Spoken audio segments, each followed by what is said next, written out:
You guys, I'm honestly not a very political person, but this is really kind of hard to ignore. I'm sitting here in my house and I'm honestly frozen. I can't really even move. I couldn't believe what I read. I just have to say, like, to all the over 100 to 208,000, I can't even talk, families that lost a loved one to this disease. You know how terrifying it can be. Not everyone's lucky enough to walk out of the hospital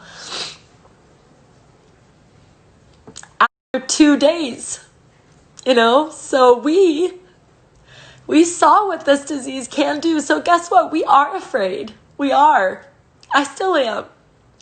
And, I think about, like, if I got as sick as Nick, little Elvis, he doesn't have his mom anymore. So I'm afraid.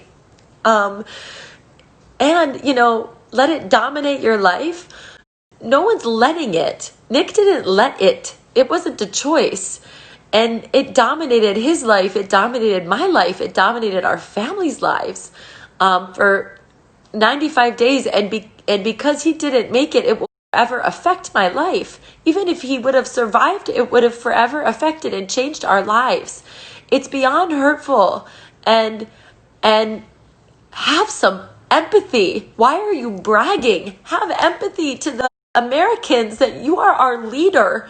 Have some empathy to the people who are suffering and grieving.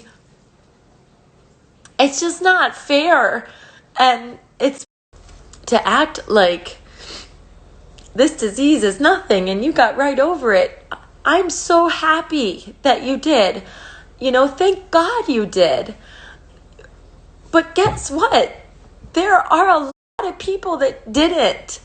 And now, instead of bragging about how wonderful you did, why don't you say, wow, now that I've had this disease, I now can understand a little bit better about how it could have affected our country and these people, and what can we do now?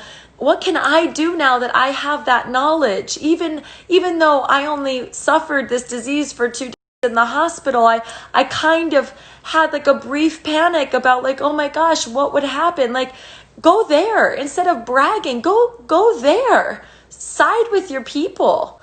That's the tweet you send. You send a tweet saying, I got out of the hospital today at 6:30 p.m. I now have a small idea because I got out in 2 days. I have a small idea of what this disease is like.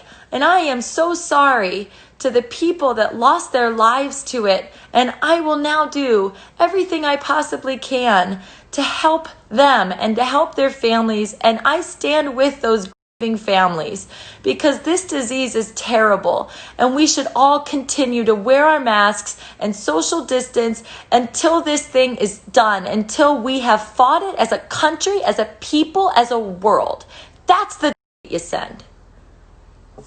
And I'm not sorry. Somebody said to me, don't say you're sorry when you're grieving. That's the one of the rules in grieving process is you don't say you're sorry. So I'm not sorry.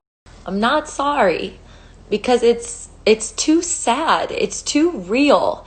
And it's real for the people who went through it. It's real for the families. It's real for the wives. It'll be real for Elvis one day when he actually understands what happened to his dad. It's real.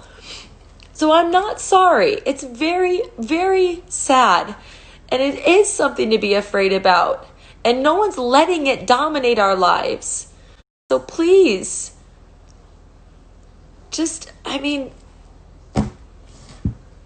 say something kind. Say something that might make the people that you lead feel like you got us, that you're wrapping your arms around us. That you now understand what, maybe a little bit, you kind of understand what we went through, what we're going through. And